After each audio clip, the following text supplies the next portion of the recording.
Yeah, you know. Oh. The dog is sleeping and he's making cute sleeping noises, but it's also loud during our recording session. I'll wake him up slightly. Oh no, don't wake him up, he's sleeping.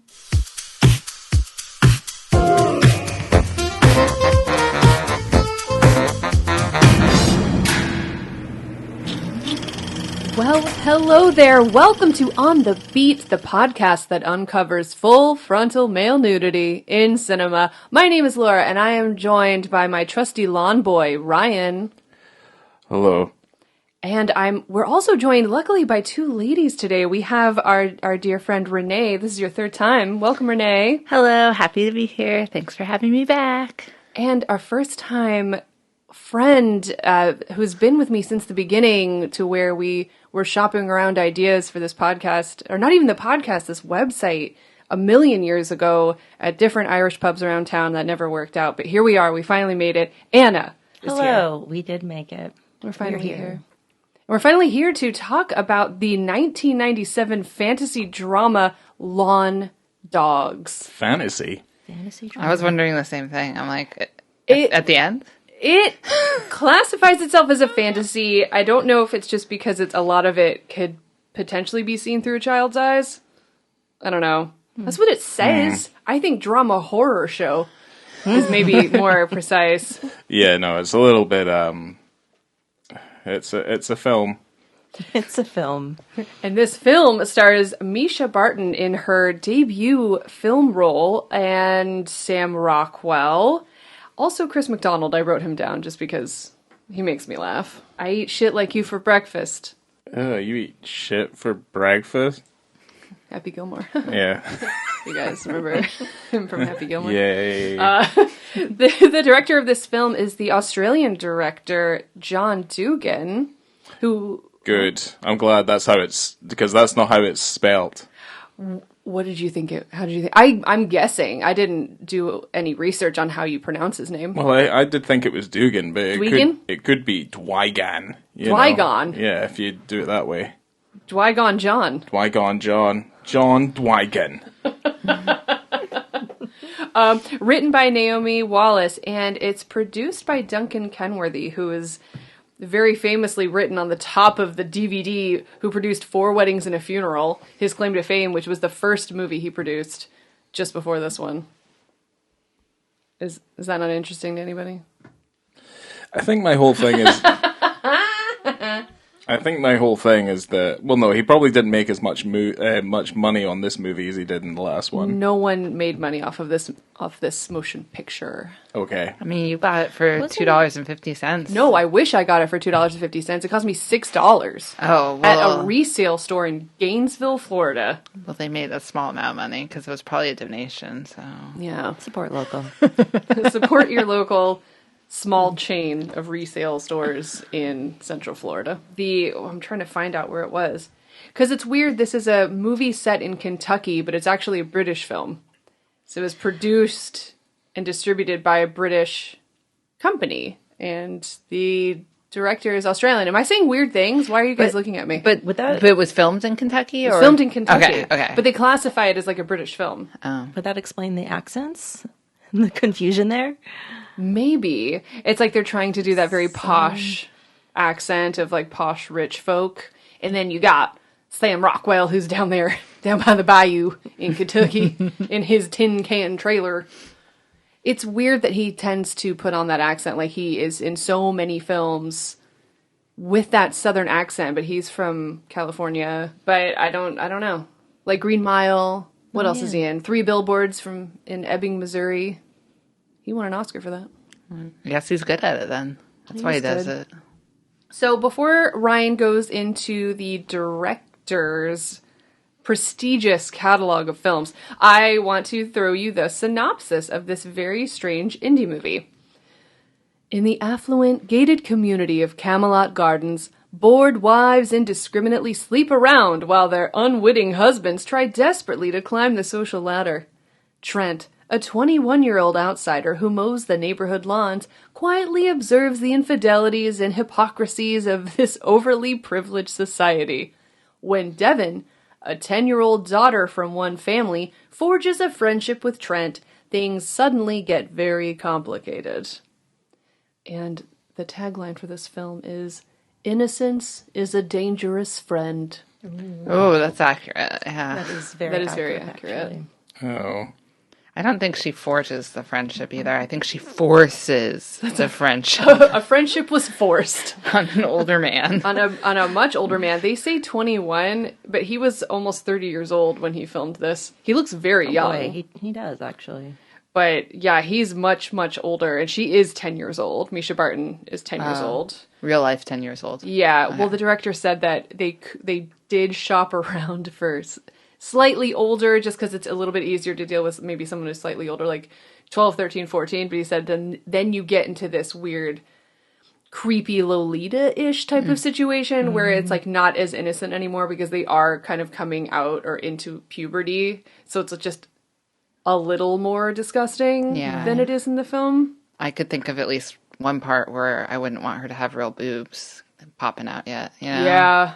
Yeah, maybe two. Yeah. Maybe a few.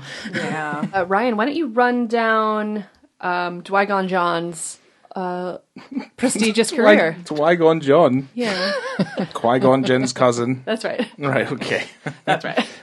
John Duigan is an Australian film director and screenwriter, and he is currently still active, making probably pieces of shit just like this one. What the fuck? This is egregious. We haven't even talked about whether or not we like this film. Keep going. Shut up and keep going. There's not a lot that I can really say other than he has made films, and here's some of them. God. He made The Firm Man in 1975. He made The Trespassers in 1976. Mouth to Mouth in 78. The Year My Voice Broke in 1987. Romero in 1989. Flirting in 91. Sirens in 94. I've seen Sirens. Yes. And guess what? Big surprise. We're going to have to do that on the podcast. Okay. I thought you were going to Yeah. say more about it. There's a dick in that movie. Yeah. Hugh Grant's in it. And Is it Hugh Grant's dick? no, but Hugh Grant does take his dick out in another film. I'll get back to you on that one. Yes, and then it's The Leading Man in 96, and then he follows that up with what we're talking about today, which is Lawn Dogs in 97. He is currently still active, and I think the last film he has down here is Careless Love in 2012. He also directed the Steve Coogan classic, The Parole Officer. That's right. From 2001. Wow. I'm okay. very familiar with that movie. Oh, Jesus. Steve Coogan! Yeah. There's not much to say about John Duigan other than what Tandy Newton has to say about him. I really like Tandy Newton. We're all aware. What did he do?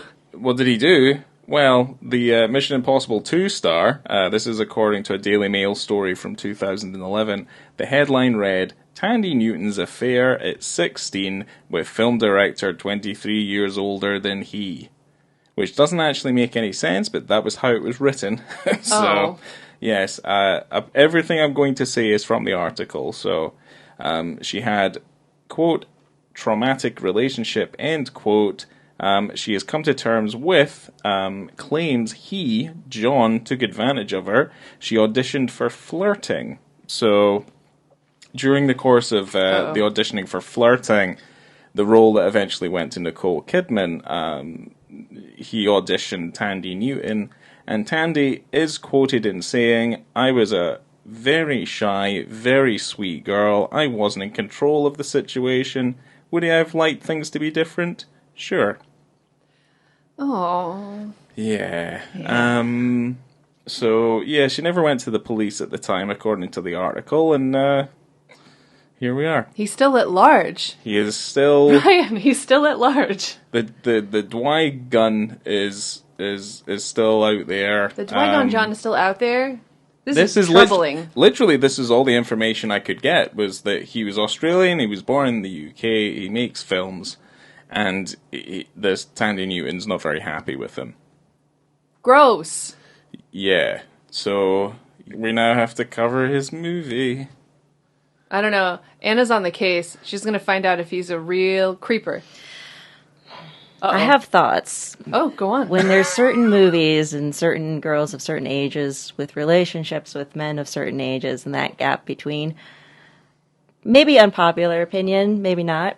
The Professional, not a fan. Oh, okay. I thought you were going to go a different way when you started that. Yeah. I thought you were going to be like, I don't know, unpopular opinion. I think it's just fine. I thought everyone Like, ooh, really... hot take. It is just okay. I thought perhaps it was popular. Many people like that movie. And I find that many men like that movie. Flirting? The Professional. Wait, The What? Professional? Yeah, The Professional. The Professional. Well, who's in The Professional? Oh, you mean Leon, The Yeah. Professional. Oh, Leon right. the Professional. Oh, right, Oh, we can okay. cut that out. Oh, Well- I thought you were saying that Flirting was a very popular movie, the one that Tandy Newton didn't get. Oh, no.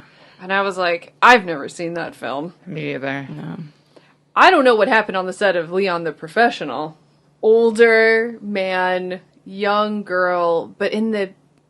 Yeah, and those kind of things. And it's always a little bit uncomfortable. I mean, the box was properly ticked by, like, Lolita and stuff, Right. you know, Ew. which was pretty kind of gross. I think you know How exactly old what was I'm she saying. meant to be in Lolita, by the way? Do you know? No, I don't. I didn't read the book. So I didn't either. Yeah, I didn't. I Read don't it. know. It was a long time ago. I thought she was like 12. Oh! Yeah.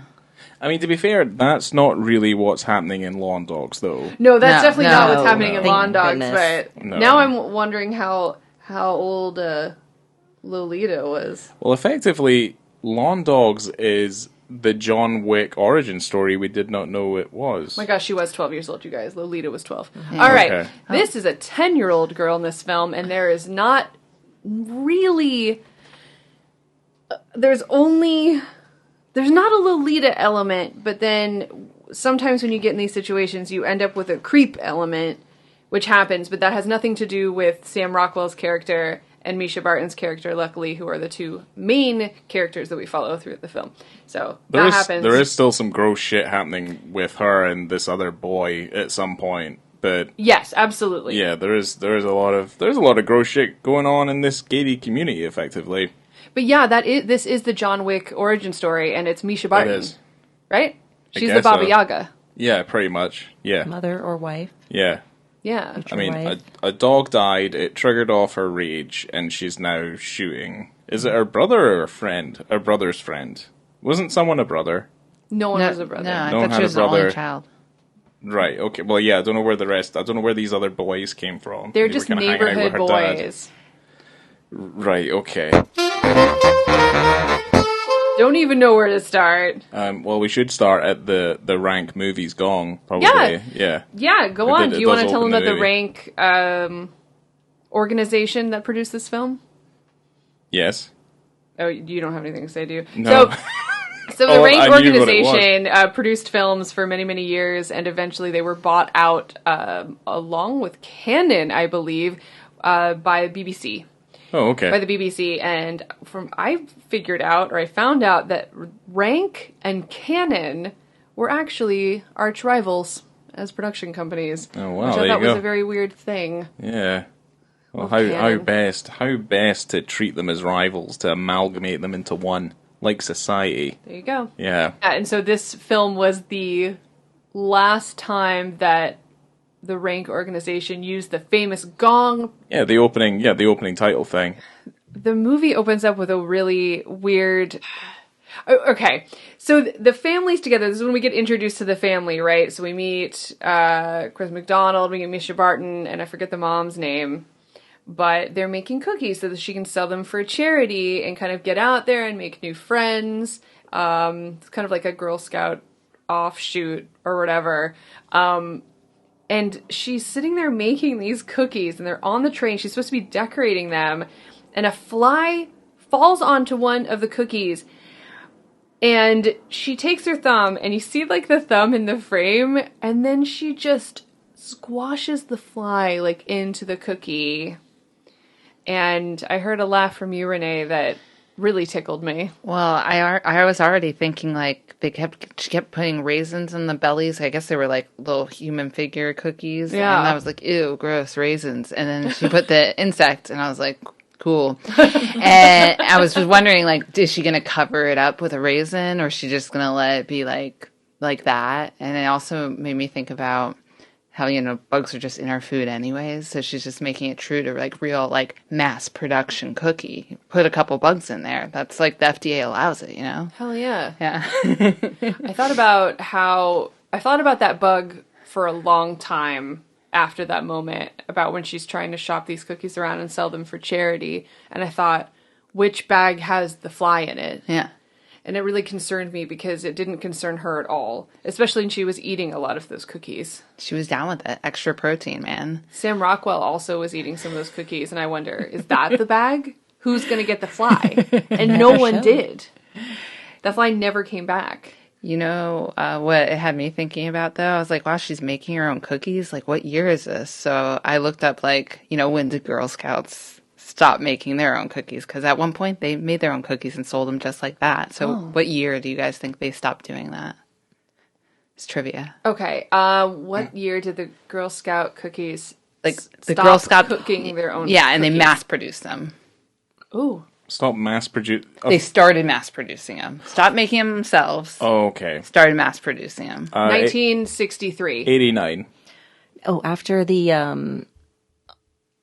bomber, after the bomb stuff. I want to say... The Unabomber? Yeah. Oh, right, okay. Because there was all the... Or the shoe bomber. Surprisingly early, guys. It's way earlier than 1963. Oh, really? Oh. 1936. Oh, wow. Okay. The Girl Scouts been lazy for a while. Wow. Yeah, so this is like the low-end Girl Scouts. Yeah, starting Or with they- Keebler. Yeah, or they wised up and they thought, we're in a capitalist society. Why are we not mass producing these cookies and taking some of the proceeds for ourselves? Yeah, I mean, they definitely started making more money off of them then. Well, I think Well, it's if she's easier. going It's around easier to giving sell these- cookies than it is to sell cocaine. So I guess so. Oh, yeah, probably. Yeah. I was like, is it? And I'm like, well, everyone likes a cookie. Everyone would like cocaine if they tried it. Right? Yeah, that's the problem. Don't do drugs, kids. Yeah. fucking Cookie- Scarface over here. Cookies. Yeah, fucking. So after that, where do we go in the movie? What happens? Well, I wrote down, it's hotter than a cat's crotch out here. Oh boy. I'm glad you came there because that's one of my favorite parts. That was a good line. Well, because the not cop. What do you Nash. call? What do you guys call fake cops? That fucking security guard. Yeah, mall Nash. Mall cop. mall cop. Fucking Paul Blart. Poor mall Blart, cop. yeah. Shit, took my joke. Yeah. Haha. Yeah, we all think he's so Sam Rockwell's character pees in the cup, which I love. He pees in a cup, yeah. I relate to that heavily. I know that when that happened, you also giggled, which tickled me, because I remember that really funny peeing in the car story when you were in Colorado. Yeah, I've peed in cups in in cars. Colorado? Yeah, no, that was No, in you were in Oregon. Oregon. Yeah. So I mean, it's classic. It's a classic me move because Yeah. I have dogs that I can't leave in the car alone and stuff like that. So I've just learned to pee in cups. But you got to have a big enough cup, and you got to know what you're going to give. And that time we were stuck in like a snowstorm in a parking lot, and we couldn't go anywhere. And I didn't want to get out of the car because I thought at any moment they would clear the road and we get to start going. Yeah. So Ty and I both had to pee really bad, and I convinced him like we got to pee in these cups and just Yeah. pour it out the window, whatever. So he's on the lookout peeing in the cup, but guess what? I had too much pee. Oh, no. Filled the cup, guys, and then some. What did you do? It was a rental car. Oh no! The first time we ever rented a truck, and I always thought that was weird because I'm not a truck person. I know you guys can't see me, but I'm not a truck person, and I peed in the seat of the truck. You couldn't stop the... So I stopped it, but like, not quite in time. So I peed a little bit, poured it out, and then did the rest. How many ounces was this cup, do you think? It was like, oh my gosh, I don't know. It was like probably like this. I think this is 16 ounces. That's a lot of pee, dude. I was Pint of piss. I was really holding Well, it. it's more a than pint of pint of piss. piss. I'm yeah. a hydrated woman. That's wonderful. And then the other thing I was thinking about was I had this ex that was just like going through like, I don't know what to call it, a debaucherous phase. And he would just be as lazy as he could possibly be. Uh-huh. And he would drink orange juice out of those like cartons, right? Okay. And then he had to pee one time. He's on the couch and he's like, I'm just going to pee in rather than get up and walk 15 feet to the bathroom and pee in this. Whoa. He forgot. Like the next day, he goes to drink the orange No! juice. We were And- just talking about Yeah, that. it happened. It happened to him. And he spit it out all over his living room the way he told me it. But I just love how, how lazy can you be? But Sam Rockwell was not being lazy. He asked to use someone's restroom, but because he's poor, they didn't let him in. Yeah, they don't let poor people in their house in this scenario. So that's a shame. Wow. That's pretty gross. But then also what's gross to me is that there was orange juice they left on the floor, but then continued to leave it on the floor. So it's like warm juice. And he was just okay with that, I think. I think that's called depression. Yeah, I think he was depressed. But what we called it back then was like his charming, like, Charming. Whiskey drinking, smoking cigarettes in the house phase. You know? Endearing. Yeah. That's just his I fell for it.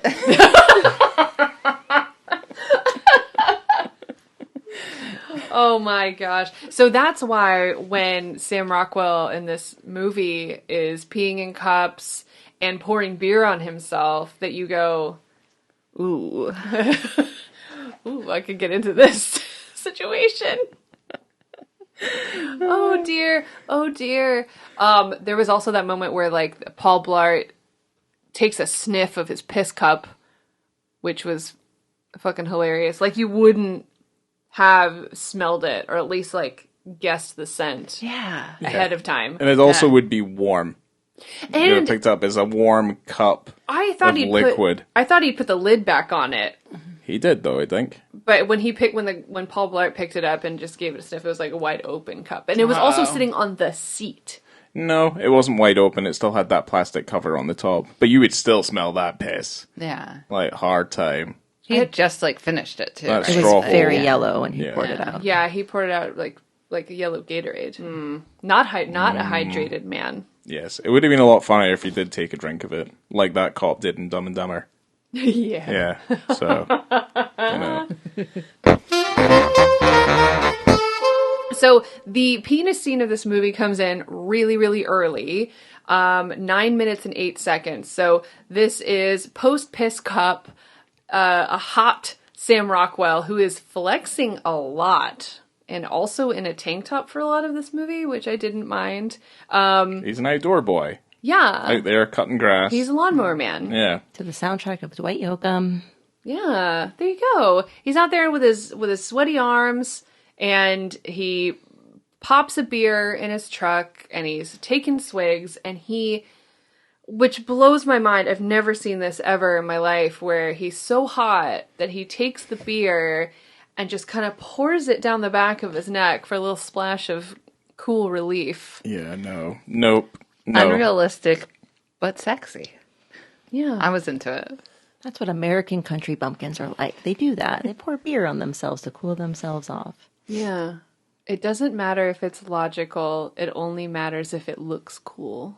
I guess. Or feels cool. Like a cold beer down your back. But I guess maybe he knew he was about to take his clothes off and jump into a river. Yeah. So, this is where we come to this dick scene, and you can also see his distaste for like all other people in this world, like any other rich person, because he's driving his truck down the middle of this bridge and stops his car.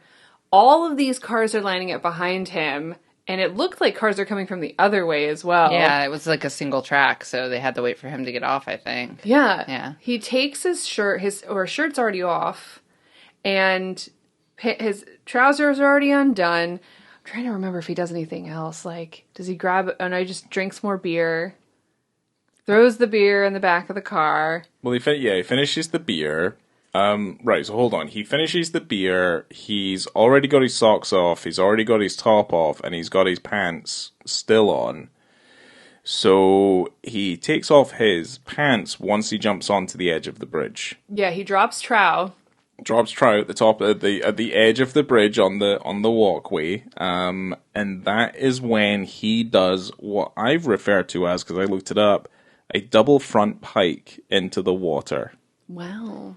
I called it a fancy dive. It is a fancy dive. flippity-doo. Yes. It is a professional dive into water that I'm not too sure he knew how deep it was, but that's fine. 9 feet deep. It was It 9 was feet a deep? 30 feet tall bridge Oh. and 9 feet deep water. Okay. Do we Facts. know? And was it Sam Rockwell? So this is Sam Rockwell's body, his penis, the whole scene leading up to standing on the edge of the bridge is Sam Rockwell. But he goofed off He did with not the dive. do the double pike off the bridge. Oh, God.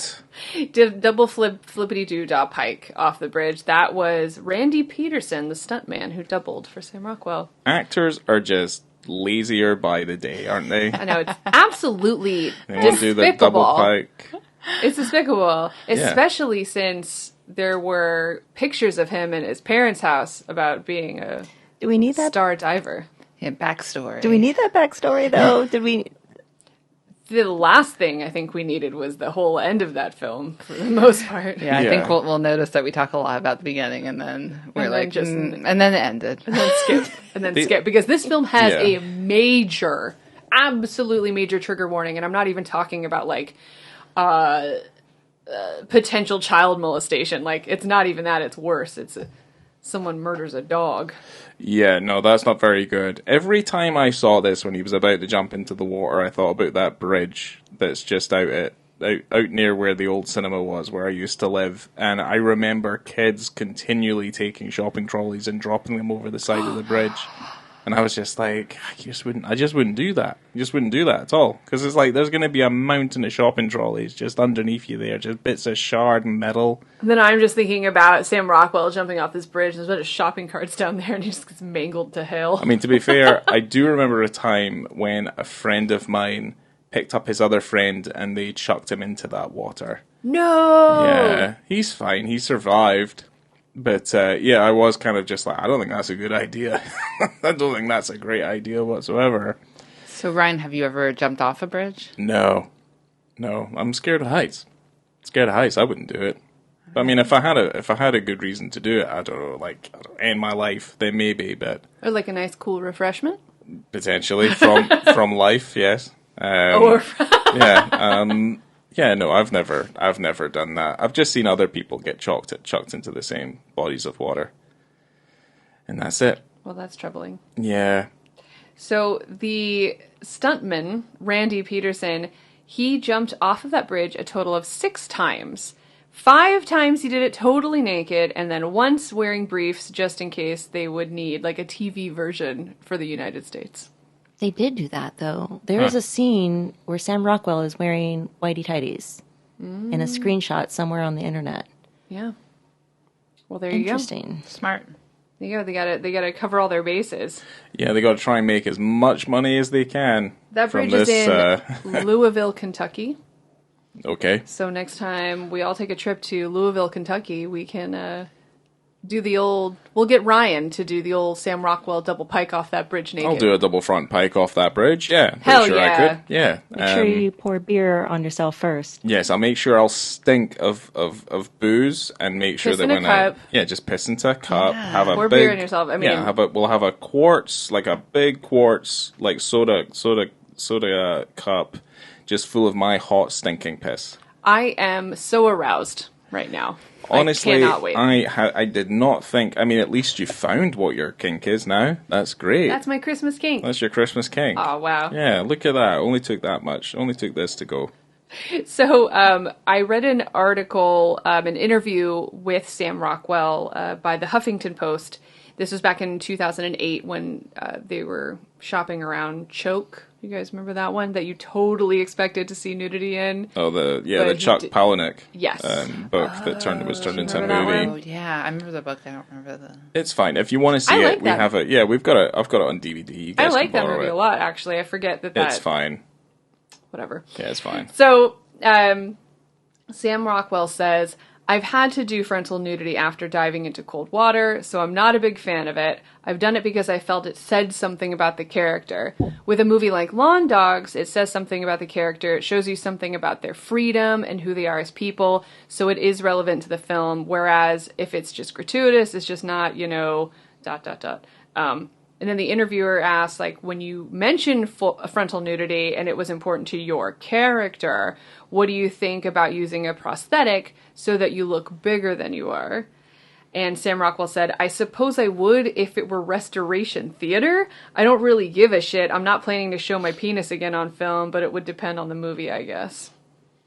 Okay. So, well, we didn't say the moment where he does the dive. He basically comes back to his car. Oh, right, yeah. So there is, yeah, there is more. It's not as seeing him in the diving position. He does come back to the car because we did feel like we were getting cheated out of it a little bit. Oh, and he gave it to us. He gave it fully to us, all the way back to the car. Yes, he did. He gave us it back to the car in full view of like a family with other obviously youngsters and stuff there, just in front of him, and he just like gives them a little wave with his hand. With his, I don't know what he was doing up until this point, but I don't know if he was just planning on being totally naked, so he just like ripped at the gym for I don't even know how long, but he has got just chiseled arms, his legs, he's got that bubble butt. Yeah, his butt looks great.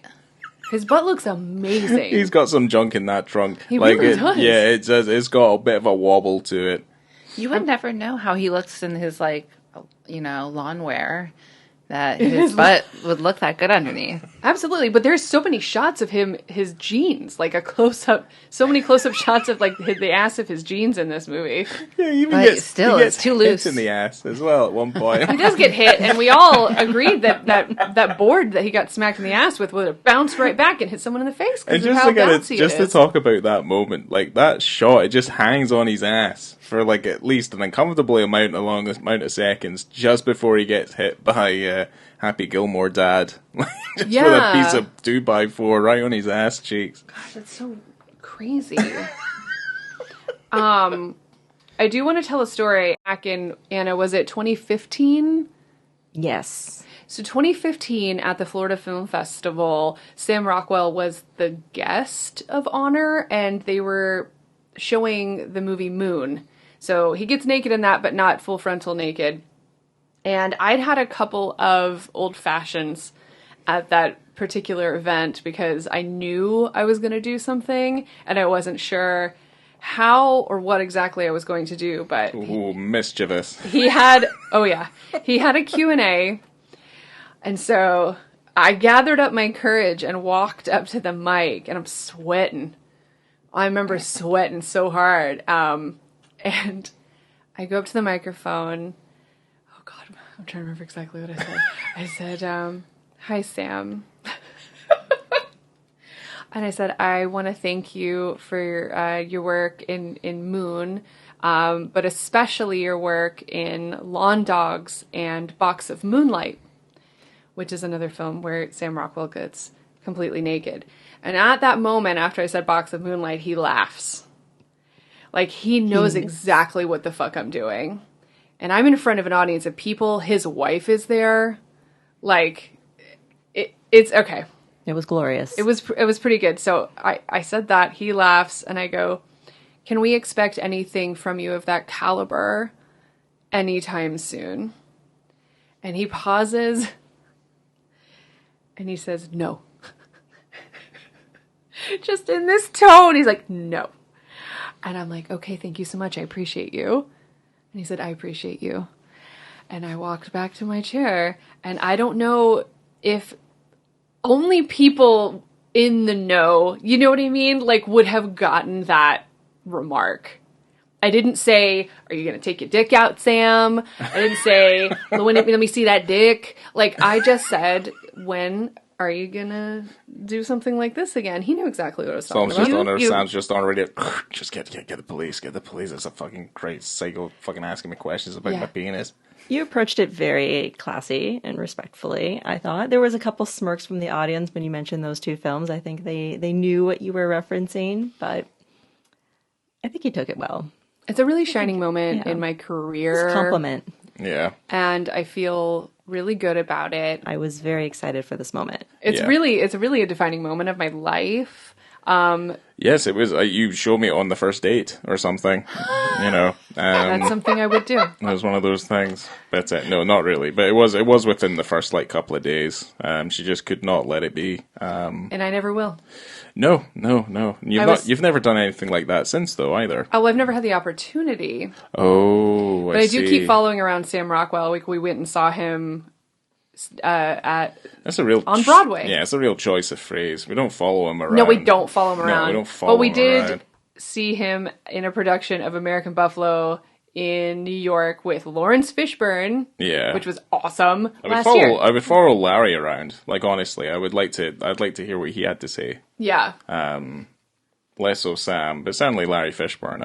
I'd be all over. I was really hoping that Sam would have recognized me. We sat in the front row.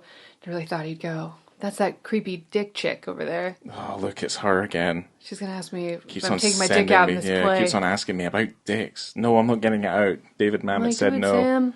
No. I appreciate you. All of you.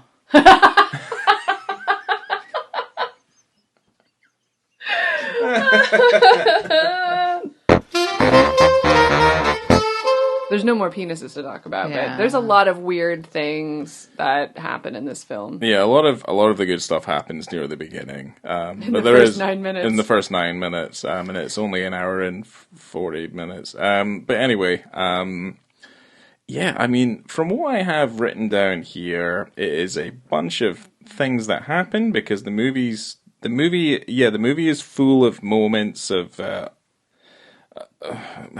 kind of weird. Right, I would say. It's weird because it's a weird thing.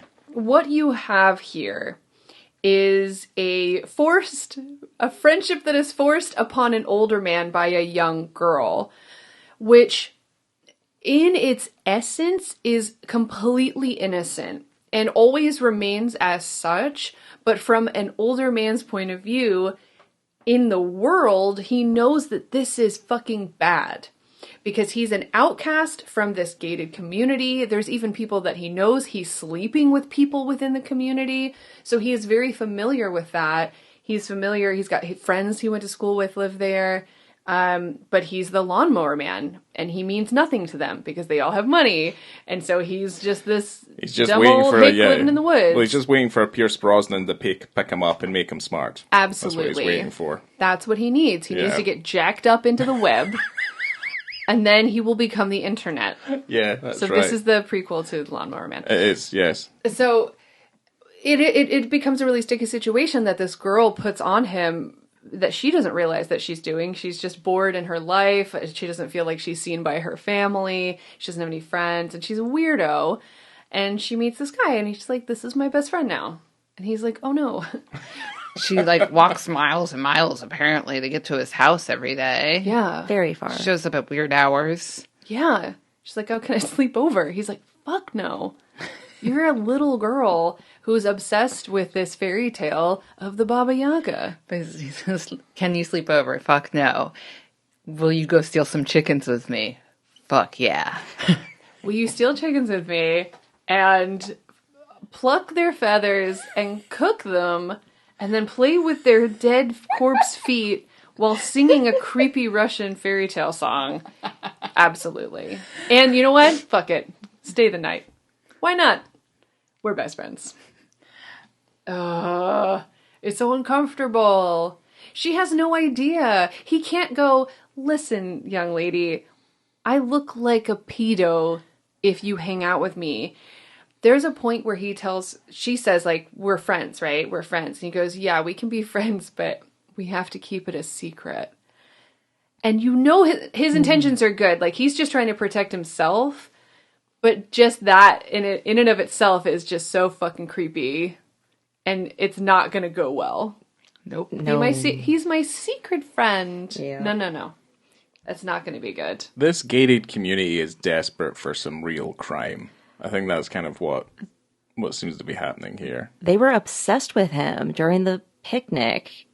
They all surrounded him. They bombarded him, accused him of the lamp stealing. Stealing lampshades. Those Number one disappearing lampshades.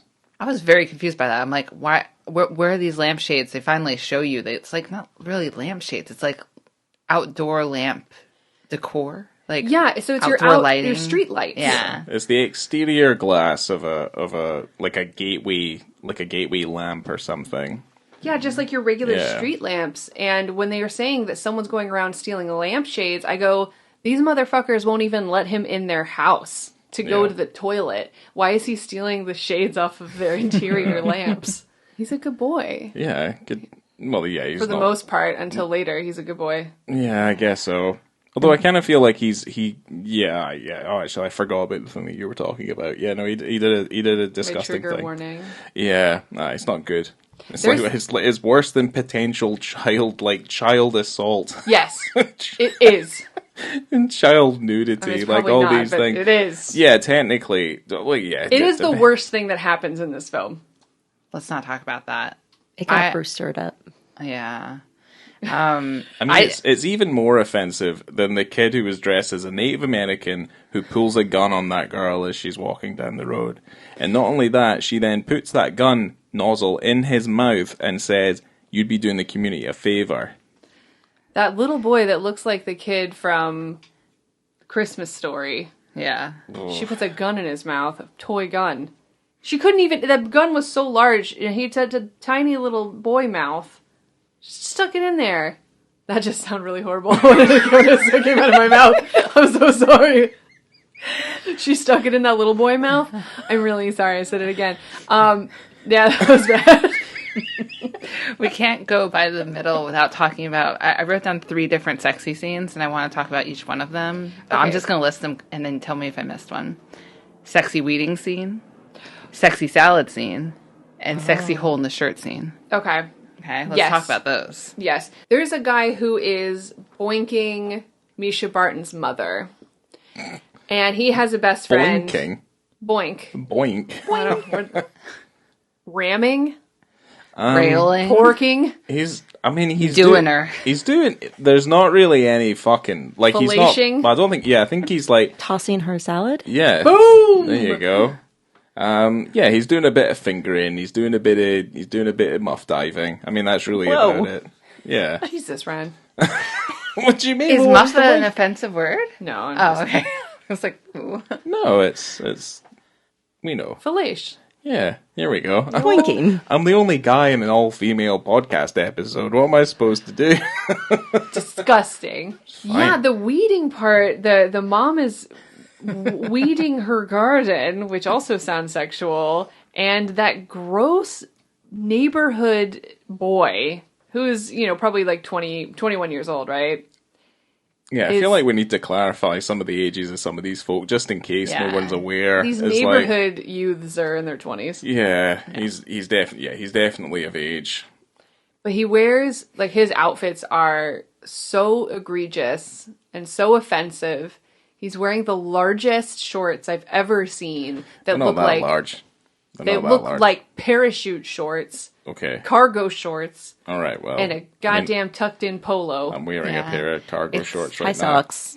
Yeah. It's like that classic goofing as like a dad look. Like, Yeah. when someone's like, I'm a dad now, and they put that outfit on to be funny on the internet. Yep. But he's just like, he thinks it's hot. Like, that's his hot boy outfit, and it's disgusting.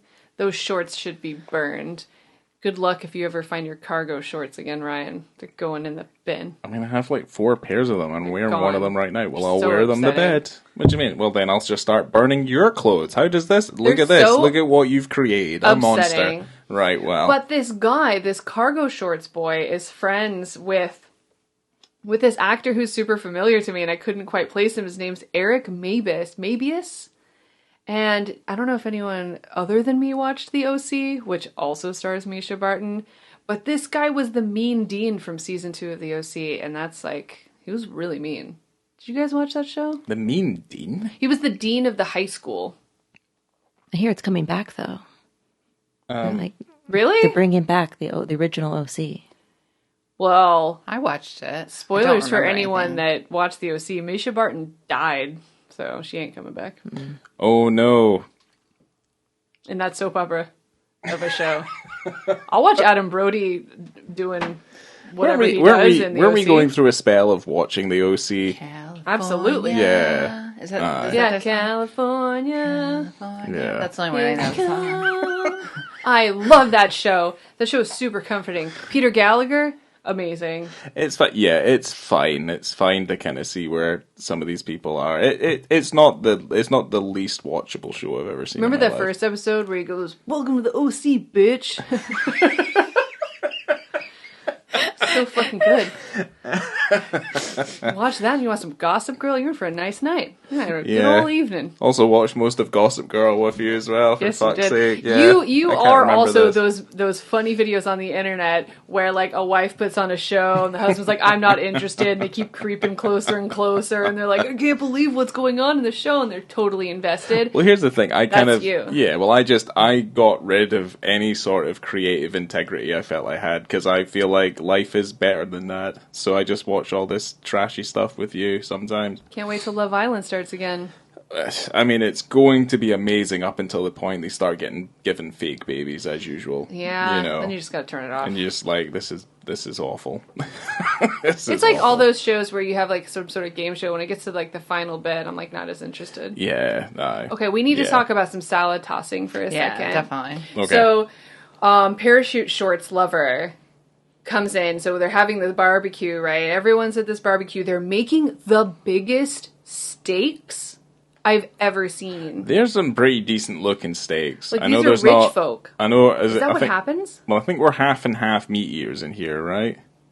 Probably. Let's just say yes. So those steaks looked okay. They looked all right. Looked like he knew Yeah. what he was doing. They're just large. They look Grilling them very, on a very barbecue. expensive. Do you know how much a slab of meat costs? I don't. Too much to give to the yard guy. That's right. He got fucking yeah. hot dogs. You saw that shit. They're cooking up those fat slabs of meat, big old prime cuts of beef, and they go, "Oh, give the lawn guy a couple of dogs, a couple of hot dogs." Oh, you look like you like a lot of ketchup. I don't know what that's supposed to mean. It sounds offensive. Didn't you hear him say that? Looks like you like a lot of ketchup. I'm like, what, do you have to like cover up the taste of your horrible hot dogs? I don't understand. I mean, he cooked them for 10 seconds. He's like, grabbed some hot dogs, and then he like put them on and took them off. Yeah, that's probably why he didn't want to eat them. That was so weird, that whole scene, because he's like asking, they're all ganging up on him, like you said. Everyone's super interested in him at the barbecue, and then he goes, "You know what, I'm going to get out of here." He asks Papa McDonald for the money for mowing the lawn. He gives him 40. He goes, "Oh, you're 10 short." He's like, "What? I thought I gave you a couple of hot dogs. Like, that's going to cover the cost." Not even at Costco. No. The hot dogs cost that much. That's so. absolutely right. They've never raised their prices on their hot dogs. That's Costco for you. This motherfucker. He ends up giving him the 10 like it's a big old joke. I'm like, this guy's fighting for his life out here, and you're trying to make a joke about $10. Asshole. You knew he was going to be a villain when he showed up, right? Classic Chris McDonald. That's Yeah. it. Bad guy. Question here: will Chris McDonald play an asshole? Yes, he will, because Yeah, he you can always bet, does. always bet on that. But then while that's happening, the mom is making the biggest salad of her life. Match those big steaks. They look beautiful, though. It looked like a good Yeah. salad. No, she was just like tossing, like throwing those tomatoes on there, though, like just slapping them on. Like she did not care. It was a lot of tomato. Okay. No one else maybe saw that. It was just piling the tomatoes on much top, just tomato. over. It was just slab and slab and slab of tomatoes. It was a bit much. It's probably because she was thinking about getting filleted by that young parachute shorted boy I'm sure that came in. Yeah, her personal paratrooper was going to come into her pants. She's standing up, right? Holding the salad bowl Massive. really big. Yeah. In the air. Yeah. While he's underneath her, like, 1950s housewife dress, going to town on her vagina. Yeah. And she's just like, He looked absolutely titchy tiny under there as well. Like, absolutely titchy tiny. you saw his little sneakers. Yeah. His little, It's I like- shouldn't it stop was saying weird. that. It was His like 21-year-old man sneakers. It was like, who's under there? Kenny Baker? Like, I mean, it was my one gosh. of those moments. But then that beautiful shot. Someone else tell it about that lettuce. Yeah, Anna, talk That about that. Tell me about wet- that wet lettuce. That wet, splashing wet lettuce slowly dropping to the floor. And when it hits, it explodes with moisture. The dropped lettuce. It meant, yes. Said beautiful. so much about the scene. Art. That's art. It was art. That is cinema. And Mishta Barton, Devin, witnessed the entire thing. Yeah, that's the second scene that she walks in on someone doing sexy stuff, because she walked in on Sam Rockwell and that chick from Law and Order. Walked in, spying. I don't know. She made that one happen. Like, that was, like, different. It's not like just walking into your home kitchen. Was she from Law and Order? With the boobs earlier, we didn't mention her in the boobs. But Yeah. Pam. In the tin Angie can with the Harmon. boobs. Isn't someone Angie Harmon. Isn't someone a fan of Law and Order here? Are you talking about yourself? No. Oh, you're getting a little confused. I love Criminal Minds, but Oh, right. pretty close. Yeah, I we're mean, never going to for talk someone about who's Criminal not Minds. an expert in really great TV crime. They all are the same to me. They're not all the same. CSI is very different from them. Criminal Minds is different for a different reason, but it's it's all part of the same. It's all part of the same muck. If you like it, then you're special. That's all I'm gonna say. If you like it, then there's so much content, and you'll always be a happy Well, there's fucking lady. loads of it. Yeah, there's tons of it. Yeah. Yeah, see, for someone like the OC, it's only got 4 seasons. It's hard. It's hard to live life like Well, you that. just do what you did. You just watch them and repeat. I just watch them over again. and over. Yeah, you just start from the beginning again. And you're like, oh, look, they're young again. It's like Who I'm going doesn't- back in time. Who doesn't like early 2000s pop punk music? Come on. It's the best soundtrack. Ooh. I mean, it's also The also Walkmen yeah. were on one episode. Yeah. I was like, the Walkmen are on this episode? They I love had this some- show now. They had some hot bands back in the day on the OC. Walkman was on OC. I love the Walkman. Yeah. They're like Guys- playing at whatever their hangout is. Like Now I live. have to watch it. Yeah. It's called like the fishing lure or some shit. The dock. The Yes, pier. if I didn't feel left out earlier, I definitely do now. Like you haven't seen the OC. Psh. Well, I mean, now you're an talking, OC. you're Yeah, you talking have. about, you're talking about pop punk like it means something. Like I don't really know who you are anymore. I don't know who any of you are, really. Remember when I made you listen to Newfound Glory in the car and you almost God. jumped out the window? Almost, honestly, I almost. That's amazing. Yeah, Out He of was joy? so upset. He was Oh, so upset. I almost. And I'm singing all the words. They're all coming back yeah, to me. honestly, He's like, no. I don't know who you are. Honestly, I almost vomited. It's like when you asked me to order you Hawaiian pizza the other day, and I said divorce. I don't know who you are. There is nothing wrong with having a bit of pineapple and some ham on there. Mixes up quite together, a bit of cheese and the tomato and stuff. It's Okay, perfectly I fine. like You can- pineapple on pizza too. You Yeah, can there you like. Well, what about you? I am very torn here because I like both pineapple pizza and Newfound Glory. So I'm with both of you here. Okay. It was just like the sudden knowledge of this Hawaiian pizza that you've never mentioned before, and the whole time I've known you. And you can like it. I don't have a problem with you liking it, but it just was Yeah. like new information, and I thought I knew everything about you, and then I was just scared. Like, what else are you going to tell me? I mean, to be fair, your reply to it was, Ryan, what the fuck? yeah. And that was it. And I said, who stole your to the phone? pineapple pizza? And you were like, yeah, someone's stolen my phone. Ha ha ha. Like, I mean, I don't know. I was, you know what? Sometimes you're in the mood for something. It's a little bit of Hawaiian. Yeah, it's refreshing, but you Yeah. got the salty, sweet and salty. Add jalapenos next time. Just Girl, Yeah. yeah. So upset. Minus the ham, add jalapenos. That's Yes. my jam. Yep. Yeah. It's very strange. Okay. So Well, there's this part where that guy, the parachute guy, molests that little girl. parents just left it off. First, she's playing with a gun, as children do. She pisses on the car windshield. She steals a gun out of the car. She puts a whole steak dinner in the, what do they call those? Toolbox. Toolbox, tackle Like the box. tackle box, Right, yeah. tackle box. Which he kept pricking himself on. Like, what was he doing with that tackle box? Do you remember in the beginning? Yeah, he kept. Rich people like to make fancy lures with expensive, parts. yeah. That's a rich Obviously- person hobby. He obviously didn't know what he was doing because he kept hurting himself. So, in that scene where she's in the car and she's got the gun that she's messing with, the guy who was just fleecing her mom during a barbecue with the whole family goes into the car and immediately that guy's a full molester. Yeah, You he could just starts- tell. And you Yeah. have these situations where this young girl's alone with these other men, and it's like not creepy, and then all of a sudden you get this creepo who like takes a bullet out of the gun, rubs the bullet on this child's lips, Yeah. you guys, and then says, "What do you think this would feel like inside of you, or something?" Right? Yeah, or Well, he going made- in. You or, smell like your mom. Yes, smell like your that's mom, it. yeah. Well, I mean, he also smells like his mom, our mom as Yeah. well. I mean, Right around the facial area. yes, he in has- particular. he has fanny face. It's it's a moment that I don't know. Why is it there? Why is it happening? Okay. This so- poor I child. mean, This poor child we know just why seems it's to there, right? finding all these things about herself. I don't. Yeah, I don't know. The whole scene's there to be like, wow, a guy actually tried to molest her and her parents blew it off. And then a guy that is her friend that she kind of describes the friendship a little bit weird, then he gets, persecuted. Absolutely. Well, because the mom's upset because she says the guy at the barbecue put his hand up my shirt, and the dad goes, "You let him put his hand up your shirt?" And she goes, "No." And they're like, "Oh, he forced it." She goes, "Yeah." And the mom is upset, but only upset because it's like her lover guy. Mm-hmm.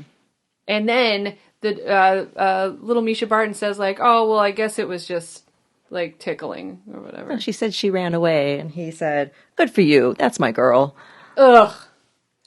Disgusting. So much cringe. So the other sexy part that we need to talk about, Oh, it is a sexy hole in the shirt scene. yes. So this guy who's like the parachute pants' friend, who It's looks so like weird. He looks like an alternate universe, like evil Paul Walker, with like his hair and his blue eyes and his chiseled Aryan face, right? Bizarro Paul Walker. Yeah. Yeah. So he goes out to like talk to Sam Rockwell, and I noticed immediately, and I think you all noticed as well. He had a hole in his shirt. The rich Paul Walker guy. Yeah, it was weird. Yeah, it didn't make any sense. Yeah, it's not in line with his character. No. Yeah. What were you gonna say, Anna? Crispin Glover kind of reminded me of him. Really? Yeah, his face. Yeah, Yeah, like that. He's got very angular face. and pointy nose. But then, like, Renee, will you tell what happened with the hole in the shirt? Sam Rockwell slowly stuck his finger in it and moved it around a little. And then what did he say? Something like, you shouldn't dress like trash, or you shouldn't dress...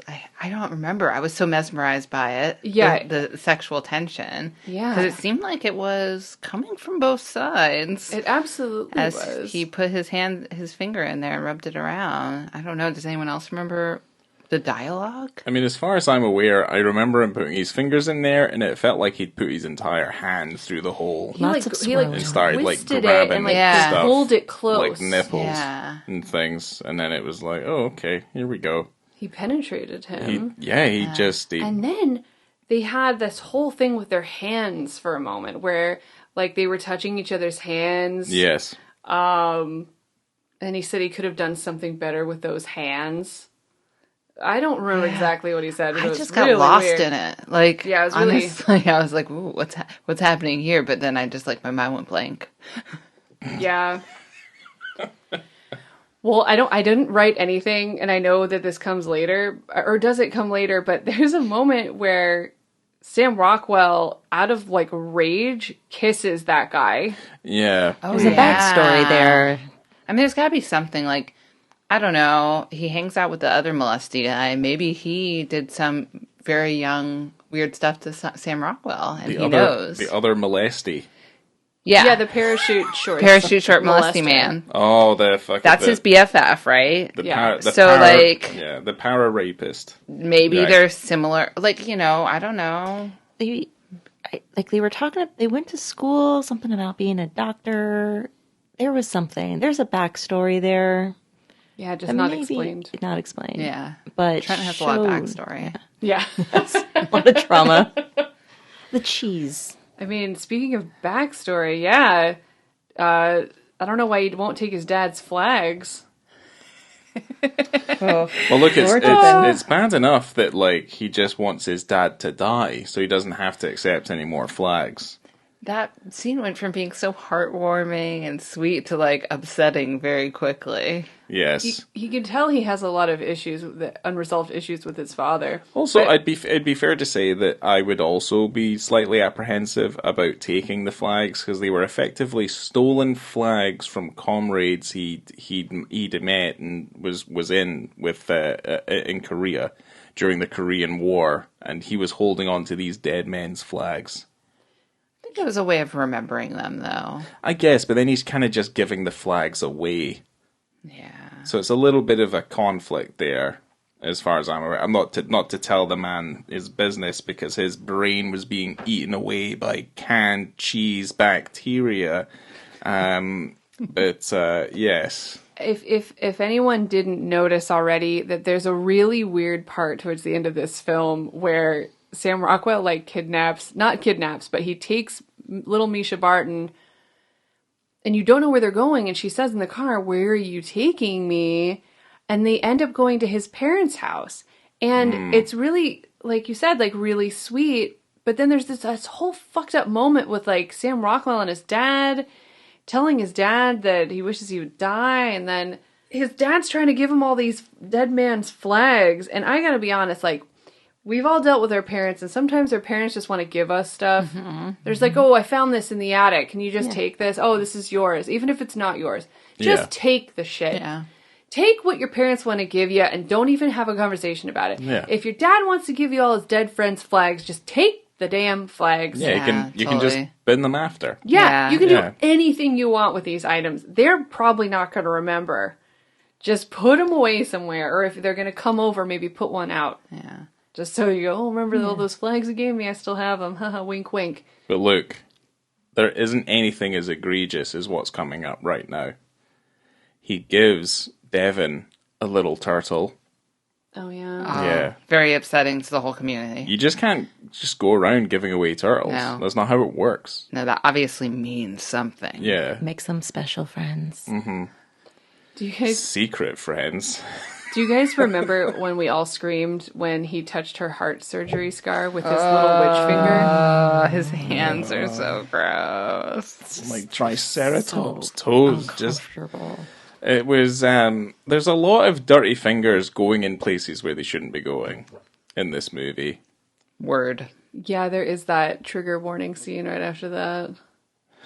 After they touch each other's So they scars. touch each other's scars. We all know Yeah. that they shouldn't touch each other's scars because they're just in no places. But Well, they're not in no places. His scar's not on his wingus. I don't know if you're hanging out with a 10-year-old girl. Every Neither of you should be place is a taking no-no off your place. shirt and touching each other.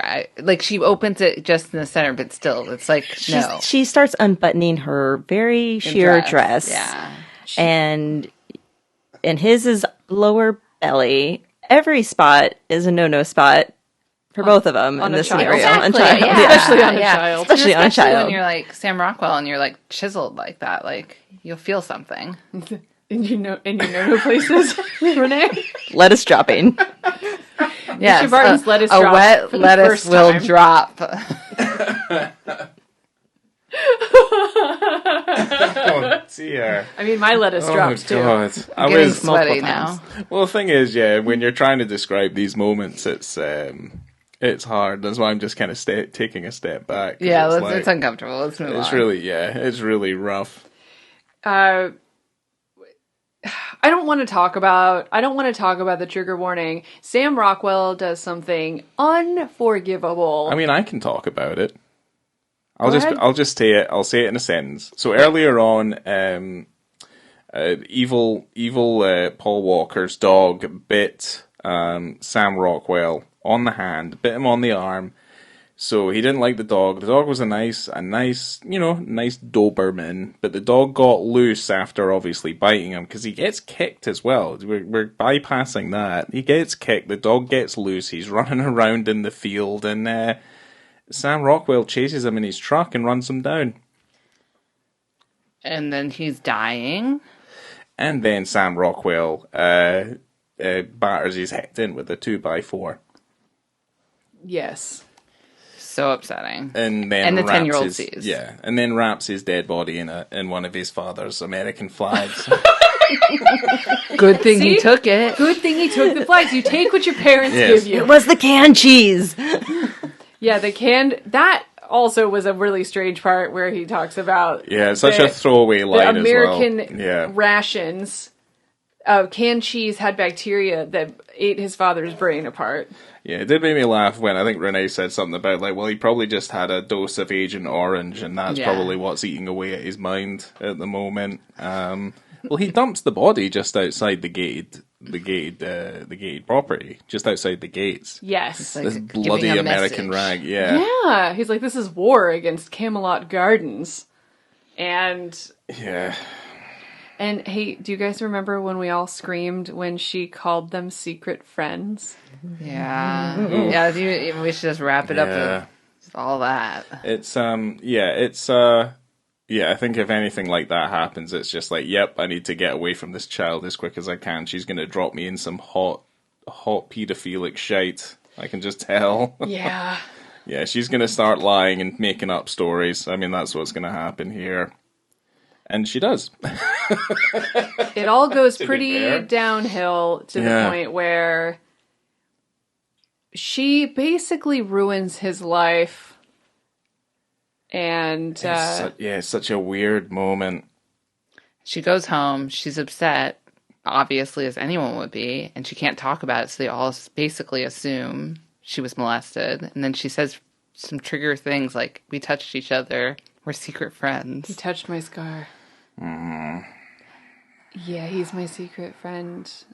And I love him. Big mistake. Yeah, it's Then you get on a witch hunt. Yeah, not cop, evil Paul Walker, villain daddy. Yep. They all come at him. Yeah, they do. they do, and that's when he gets hit on the cheeks, on the butt cheeks butt. with that 2x4. Yeah. Boing! Junk in the trunk, son. Like, it just His best weapon of wallops him. defense is that ass. He had it kind of perked up too, like almost ready for it. Yeah. Yeah, he did like a... He did a little squeeze. Yeah.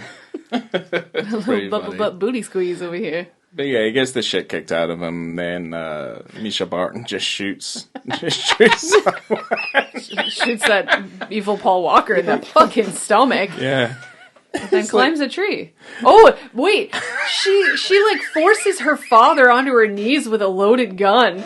This Get on 10-year-old your kid. knees. I'll Yeah. give her... It's not a piggyback. What is it called when you get on someone's shoulder? It's like a shoulder... I guess you just get on their shoulders. It's Yeah. a shoulder sit. Because her shoulder sit. Like a girlfriend at a concert. Yeah, She pretty thinks much. She's too short. Yeah. And she climbs a tree and then just tells the Baba Yaga story and how she set Sam Rockwell free. Yeah. Yeah. The water rises, the forest comes out of the road. Yeah, it's like when you break it down and you put it in simplistic terms, you're just kind of like, you're beguiled by exactly what Yeah. the state of affairs, like just step by step, everything that seems to happen in this movie. So upsetting. It's very upsetting. Yeah, I was expecting a nice movie. I forgot about the dog murder, and that is a no-go for me in typically any film. Yeah. I'm not a fan. It's incredibly Because cheap. it's cheap. Yes, Yeah, it it's absolutely incredibly is cheap. cheap. And I don't really understand.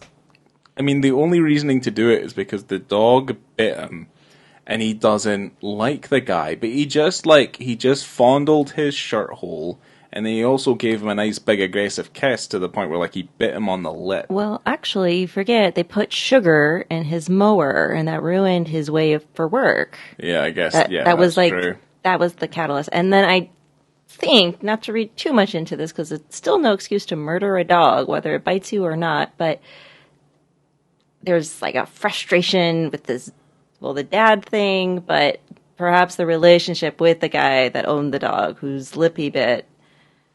There's something there with that dog. Maybe a relationship that should have manifested and never did and couldn't. It was like a weird side story. Yeah, the But he- other part of Trent's backstory is that he's bisexual. But he was very angry about the mower.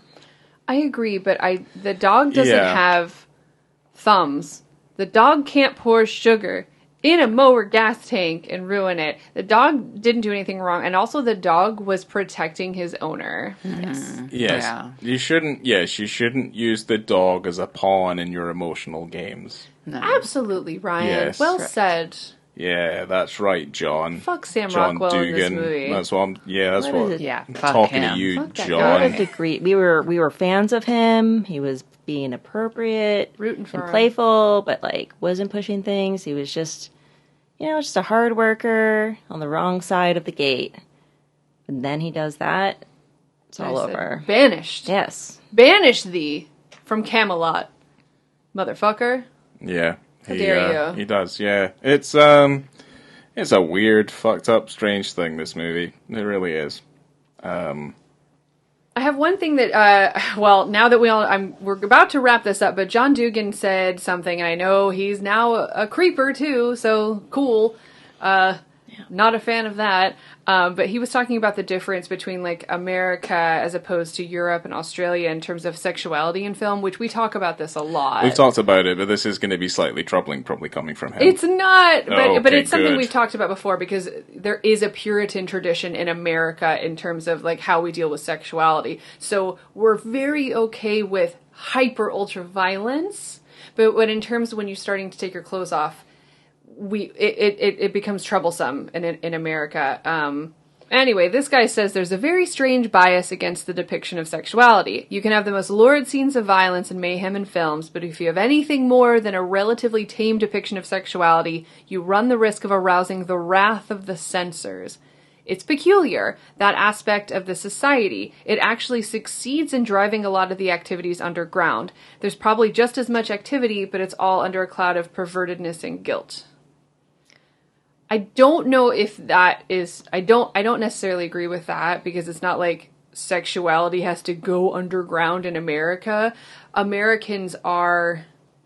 I'm not going to put that on all Americans under the umbrella, because obviously we do have a massive problem with, like, sexuality in this country. But in terms of, like, normal people, we're just doing our normal things for the most part, as long as we're allowed to do so.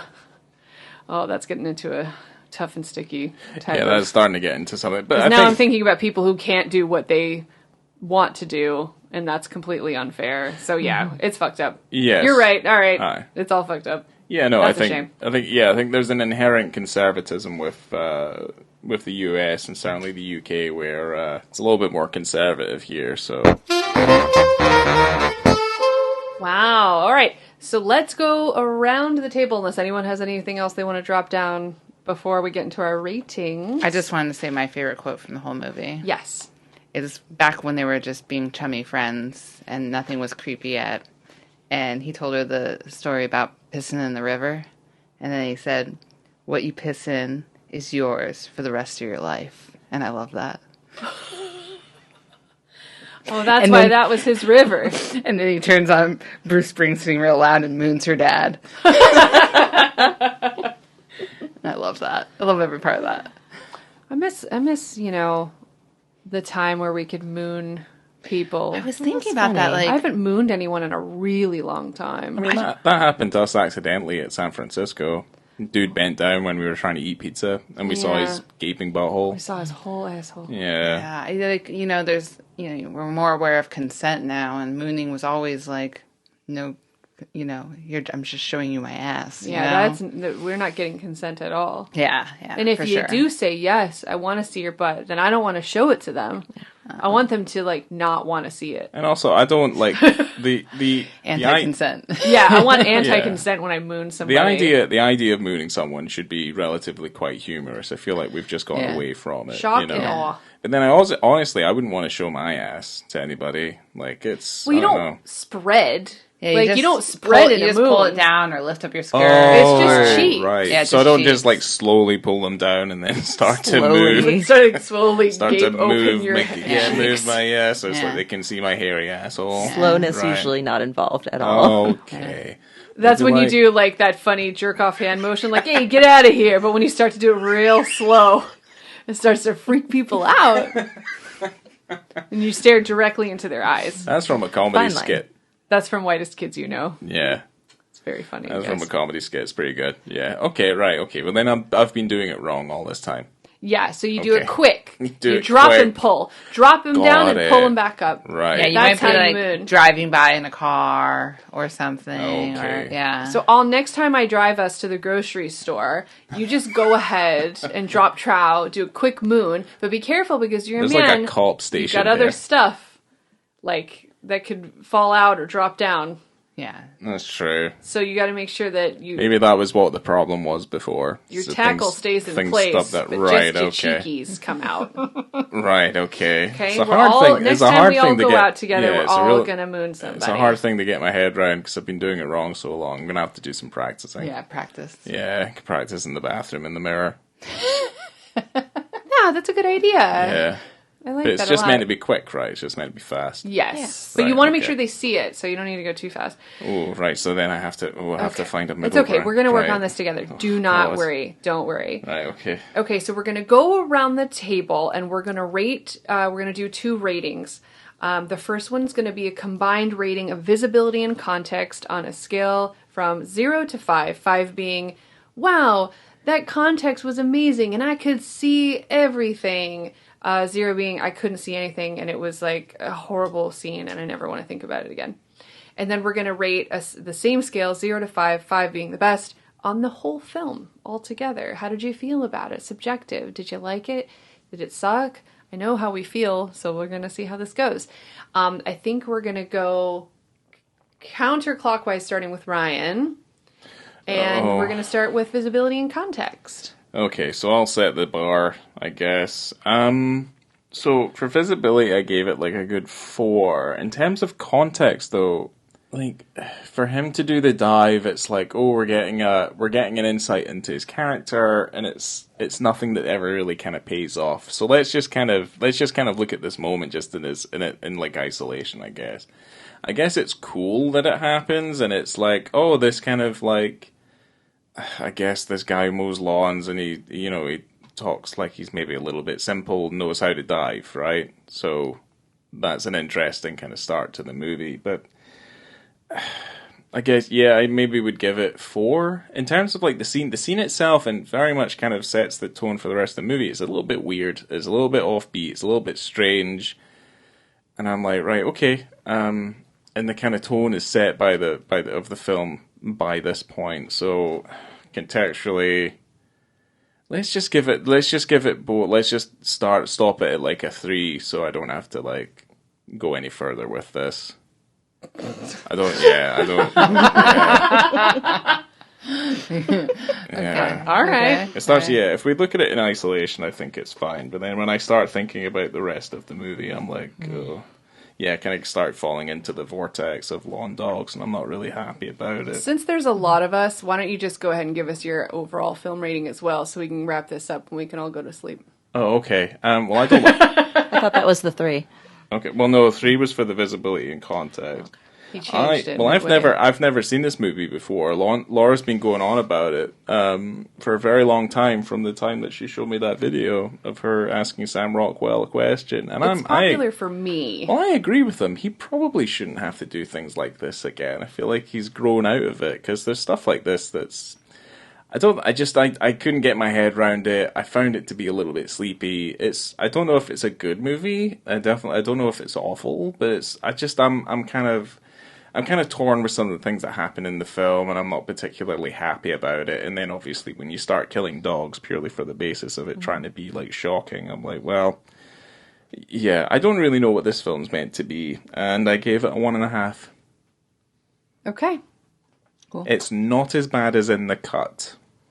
I love In the Cut. It's In the Cut's one of the worst things I've ever seen in my life. I also don't hate In the Cut, but I love to make him mad about it. I mean, I'm not mad about it. I just I'm up on my pedestal, and I just look down at the masses of you guys being like, I think it's all right, I think it's good, and I just shake my head in disapproval. I can't wait till we do like an anniversary In the Cut episode.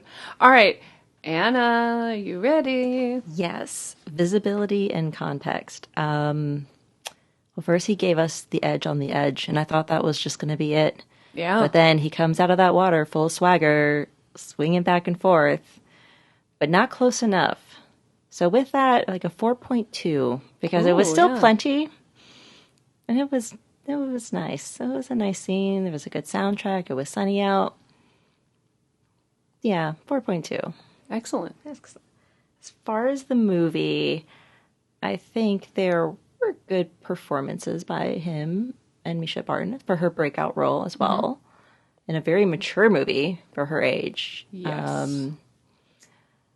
But I don't know what the message was. I think they were trying to be a message, like a class thing. I'm not sure. Sam says in a quote, "People who own lawns and people who mow lawns, never the same people." And that's just not true. I have a lawn, sort of, and I mow it. Yeah.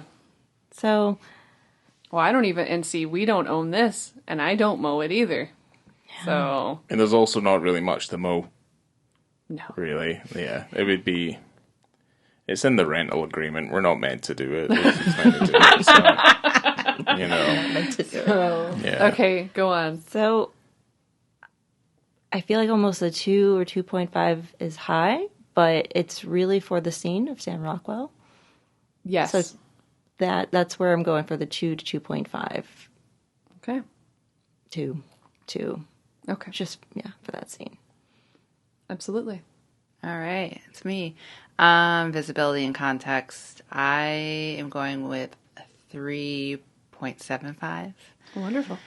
I think it is a pretty scene. It's fun. I like the water bouncing off his body while he's standing there. I do think it tells us a little bit about his character. I agree with Anna completely that it just wasn't close enough for me, even though everything else about it was great.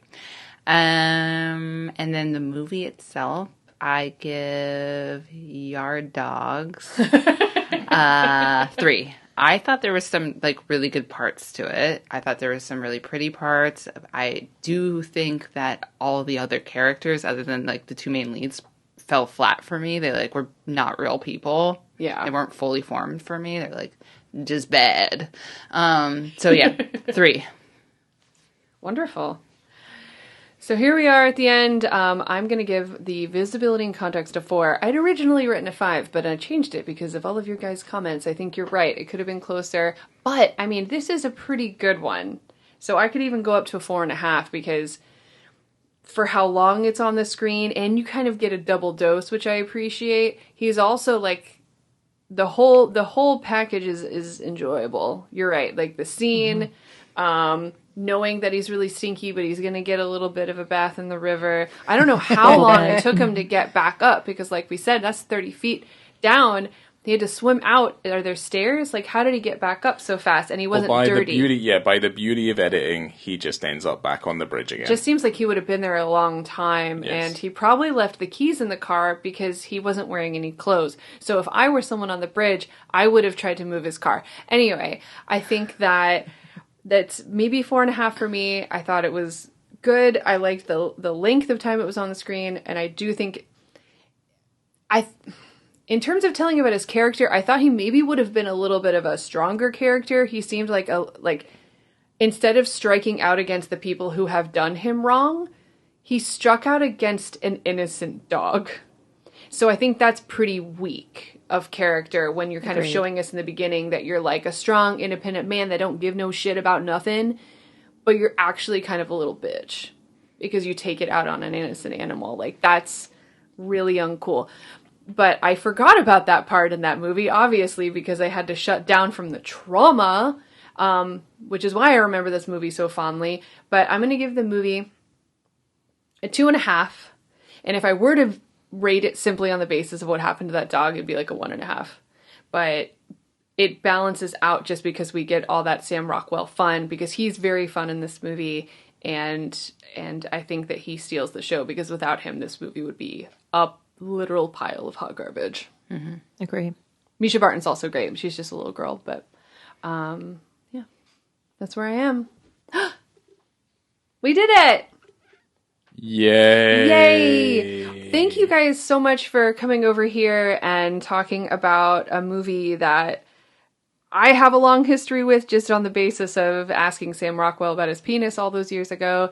And it's kind of one of those originators, like the original kind of films that really kind of solidified what I wanted to do with this whole story, like with the story of the website, the story of On the Beat, the podcast and everything. Like, this is one of the OG movies for me, and it's a big one. And even though maybe it's not as good as I remember, but it's still like a big deal in the canon, in the catalog of On the Beat, I think, for me. And I'm glad that we all got to share that together. Yes, let's just point out that something doesn't need to be good in order for it to be important. Indeed. So, Well said. there we go. Indeed. Yes, because this film is fucking stinking crap. Oh boy. But if you want to see a 29-year-old Sam Rockwell jump off a bridge and become the Sam Cockwell we know and love, then you have to watch this movie. Yes. And it's for you. It's out there for you. Well, I hope... Sam Rockwell's always good. Well, I hope that the movie we cover later that also has a very similar kind of naked vibes to it is better than this one. Well, the next Sam Rockwell we do also has a naked John Turturro in it. God damn. A double down on the D. The Jesus. So thank you guys again. Thank you, Anna, for coming over. I'm so excited that you could come over and do this with us. And yeah, so coming to you from Camelot Gardens, I'm going to make you all say who you are. Should have said coming to you from the pumping station, because they said that in the movie as well. I don't know what it was referring to. Her heart. Oh, that's right. She got herself another pumping station. I'm not going to say that, so. Coming to you from the pumping station in a 10-year-old girl's heart.